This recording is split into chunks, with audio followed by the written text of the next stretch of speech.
Premièrement, vaisseau axillaire. L'artère axillaire fait suite à l'artère subclavière en regard du bord externe de la première côte et au-dessous de la partie moyenne de la cavité.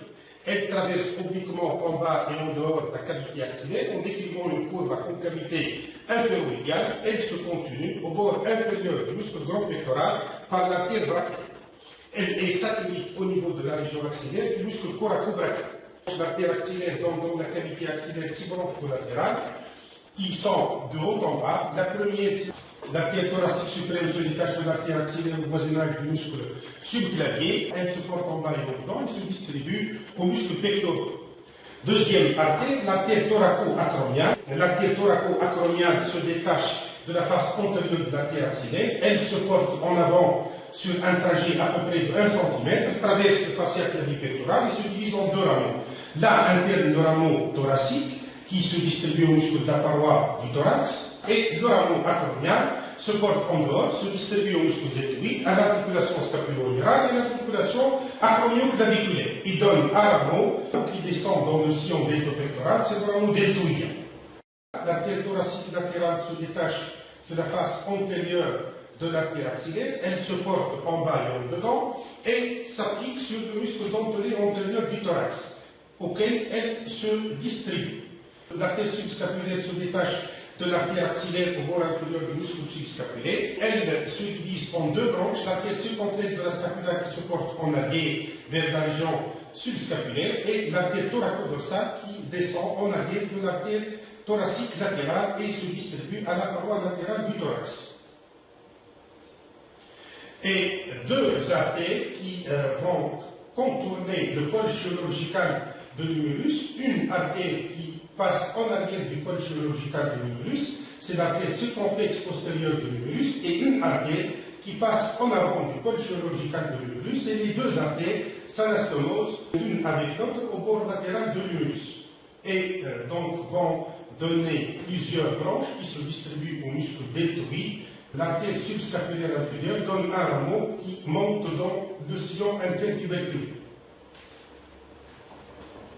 L'artère brachiale fait suite à l'artère axillaire au bord inférieur du muscle grand pectoral. Elle descend dans le canal brachial, puis dans le sillon bicipital médial. Elle est satellite du muscle biceps brachial. Elle est superficielle et palpable dans toute l'étendue de son trajet brachial. Elle donne 3 branches collatérales importantes. L'artère brachiale profonde se détache de la partie supérieure de l'artère brachiale. Elle passe dans le sillon radial, obliquement en bas et en dehors, et se divise au bord latéral de l'humérus en 2 branches. L'artère brachiale moyenne descend sur la face postérieure de l'humérus jusqu'à l'extrémité distale. L'artère collatérale radiale contourne le bord latéral de l'humérus, puis descend dans le sillon bicipital latéral, où elle s'anastomose avec l'artère récurrente radiale, branche de l'artère radiale. L'artère collatérale moyenne descend sur la face postérieure de l'humérus jusqu'à l'extrémité distale de cet os, où elle s'anastomose avec l'artère interosseuse récurrente, branche de l'artère interosseuse dorsale. Deuxième artère, l'artère collatérale ulnaire proximale, se détache de la partie moyenne de l'artère brachiale, puis elle descend le long du bord médial du bras jusqu'à l'extrémité distale, où elle se divise en 2 branches. Une branche qui passe en arrière de l'épicondyle médial et s'anastomose avec une artère, l'artère collatérale ulnaire récurrente postérieure, artère récurrente ulnaire postérieure, et une branche antérieure qui s'anastomose avec l'artère collatérale ulnaire distale. L'artère collatérale ulnaire distale se détache de l'artère brachiale au voisinage de l'extrémité inférieure de l'humérus. Elle se divise en 2 branches, une branche postérieure qui s'anastomose avec l'artère collatérale ulnaire proximale et une branche antérieure qui s'anastomose avec l'artère récurrente ulnaire antérieure. L'artère récurrente ulnaire se détache de l'artère ulnaire. Elle se porte en haut et en dedans et se divise en 2 branches, une qui passe en arrière de l'épicondyle médial de l'humérus, c'est l'artère récurrente ulnaire postérieure, et une qui passe en avant de l'épicondyle, l'artère récurrente ulnaire antérieure. Ces 2 branches s'anastomosent avec les artères collatérales ulnaires proximales et distales.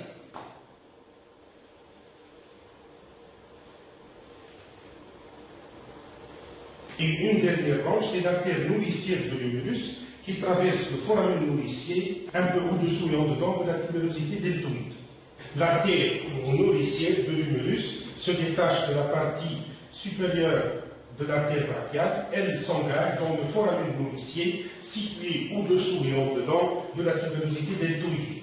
Deuxièmement, le plexus brachial. Le plexus brachial résulte de la réunion des rameaux antérieurs des nerfs spinaux. Chaque nerf spinal, en sortant du foramen intervertébral, se divise en deux rameaux, un rameau ventral et un rameau dorsal. Le rameau dorsal se dirige vers l'arrière et se distribue aux parties molles et au tégument de la région correspondante du dos. Le rameau ventral va innerver la paroi du tronc et va s'unir au niveau des membres supérieurs et au niveau des membres inférieurs sous forme de plexus qu'on appelle le plexus brachial et le plexus lombaire et le plexus lombo-sacral. Et donc les plexus proviennent des rameaux ventraux, mais les rameaux dorsaux restent indépendants. Le plexus brachial résulte de la réunion des rameaux ventraux de C5, C6, C7, C8 et T1. Ces rameaux se réunissent de la façon suivante. Le rameau ventral de C5 et le rameau ventral de C6 se réunissent pour former le tronc supérieur. Le rameau de C7 reste indépendant et forme le tronc moyen. Le rameau ventral de C8 et le rameau ventral de T1 se réunissent et forment le tronc inférieur. Puis, chaque tronc se divise en une branche antérieure et une branche postérieure. Les trois branches postérieures se réunissent et forment ce qu'on appelle le faisceau postérieur. Le faisceau postérieur. Les rameaux ventraux du tronc supérieur et du tronc moyen se réunissent et forment le faisceau latéral. Le rameau antérieur du tronc inférieur forme à lui seul le faisceau médian. Puis, chaque faisceau se divise en ses branches terminales. Le faisceau latéral se divise en deux branches qui constituent le nerf musculo-cutané et la racine latérale du nerf médian. Le faisceau latéral se divise en deux branches, le nerf musculo-cutané et la racine latérale du nerf médian. Le faisceau médial se divise en une branche médiale qui constitue la racine médiale du nerf médian. Il donne le nerf ulnaire et le nerf cutané médial de l'avant-bras et le nerf cutané médial du bras.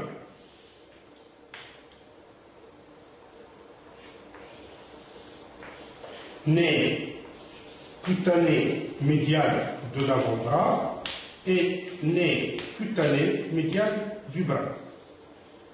Le faisceau postérieur donne le nerf axillaire et le nerf radial. Donc, au total, le plexus brachial se termine en donnant 7 branches terminales, qui sont le nerf musculo-cutané, le nerf axillaire, le nerf radial, le nerf médian, le nerf ulnaire, le nerf cutané médial du bras et le nerf cutané médial de l'avant-bras. Les branches collatérales du plexus brachial se détachent du plexus avant la terminaison des branches terminales. Et ils sont au nombre de 9. Le premier nerf de la face postérieure du rameau ventral de C5. C'est le nerf scapulaire dorsal. Ce nerf est destiné au muscle élévateur de la scapula et au muscle lombaire. Le deuxième nerf, c'est le nerf suprascapulaire. Il se détache de la face postérieure du tronc supérieur. Il est destiné aux muscles infraépineux et supraépineux et c'est le nerf suprascapulaire. Nerf suprascapulaire. Nerf scapulaire dorsal. Le nerf subclavier se détache de la face antérieure du tronc supérieur. Il descend en avant du plexus brachial et se distribue au muscle subclavier. Le nerf thoracique lent se détache de la face postérieure de C5 et de C6, il descend en arrière du plexus brachial et se distribue au muscle dentelé antérieur du thorax. C'est le nerf thoracique lent. Nerf thoracique lent.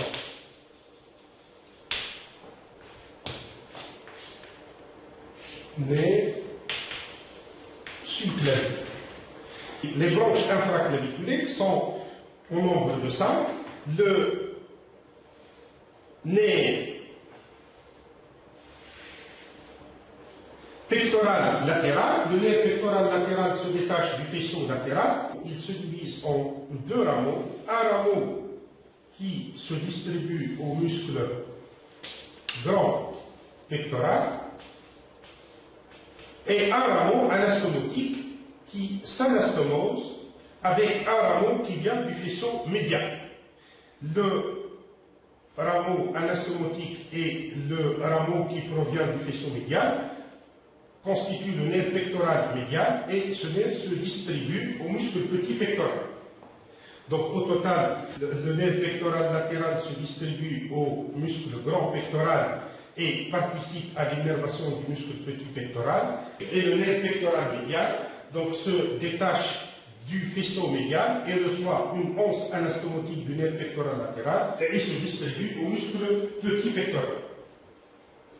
Puis, 3 nerfs qui se détachent du faisceau postérieur, qui sont respectivement le nerf subscapulaire supérieur, le nerf subscapulaire inférieur, le nerf subscapulaire supérieur se distribue à la partie supérieure du muscle subscapulaire, le nerf subscapulaire inférieur se distribue à la partie inférieure du muscle subscapulaire du muscle grand rond, et entre les deux se détache un nerf qui se distribue au muscle grand dorsal, c'est le nerf thoracodorsal. Nerf thoracodorsal qui se distribue au muscle grand dorsal.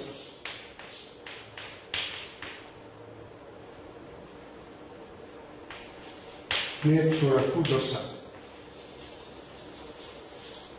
Donc au total, le plexus brachial donne 7 branches terminales et 9 branches collatérales, qui sont respectivement le nerf scapulaire dorsal, le nerf suprascapulaire, le nerf subclavier, le nerf thoracique long, le nerf pectoral latéral, le nerf pectoral médial, le nerf subscapulaire supérieur, le nerf subscapulaire inférieur et le nerf thoracodorsal. Rapport du plexus brachial avec les vaisseaux axillaires.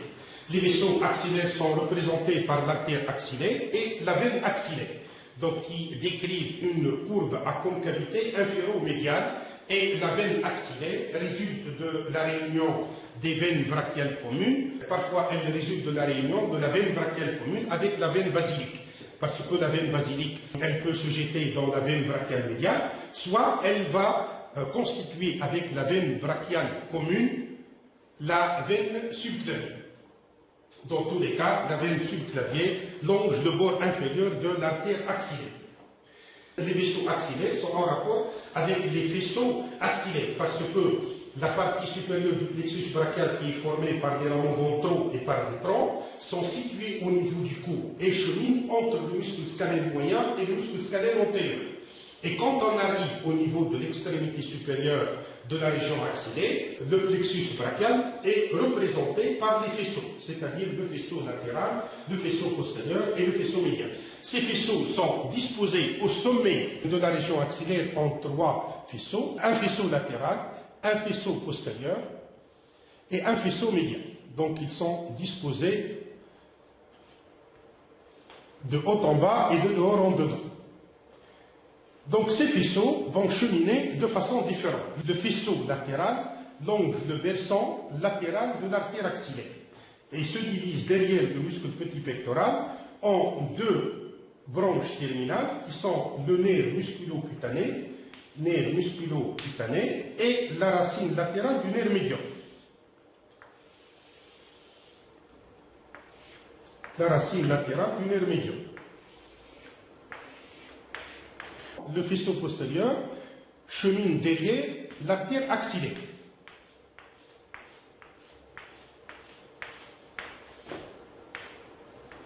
Et à la partie inférieure de la région axillaire, derrière la partie inférieure du muscle petit pectoral, il se divise en ces 2 branches terminales qui sont le nerf axillaire et le nerf radial. Donc le faisceau postérieur reste sur la face postérieure de l'artère axillaire. Il se termine en deux branches terminales, le nerf axillaire et le nerf radial. Le faisceau médial descend dans l'angle dièdre postérieur des vaisseaux axillaires jusqu'à la partie inférieure du muscle petit pectoral où il se divise en deux branches. Une branche qui constitue la racine médiale du nerf médian et une branche qui constitue le nerf ulnaire. Le nerf ulnaire qui descend toujours dans l'angle dièdre postérieur. Donc le faisceau postérieur descend dans l'angle dièdre postérieur des vaisseaux axillaires. Il se divise au bord inférieur du muscle petit pectoral en deux branches. Une branche qui constitue la racine médiale du nerf médian et une branche qui continue son trajet dans l'angle dièdre postérieur et qui constitue le nerf ulnaire. Donc nerf ulnaire.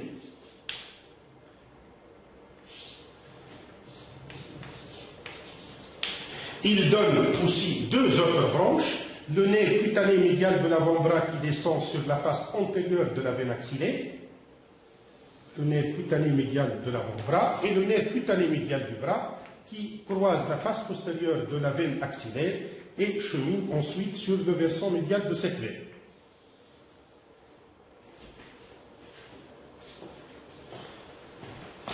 Faisceau latéral, faisceau postérieur et faisceau médial. Artère axillaire, veine axillaire et muscle petit pectoral.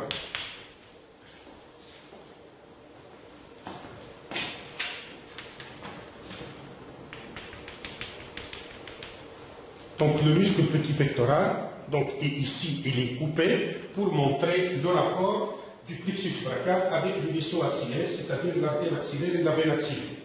La veine axillaire est en général un peu plus volumineuse que l'artère axillaire. Les blessures de la veine axillaire entraînent une hémorragie importante, mais elles constituent aussi un risque d'embolie gazeuse par pénétration d'air dans la veine axillaire.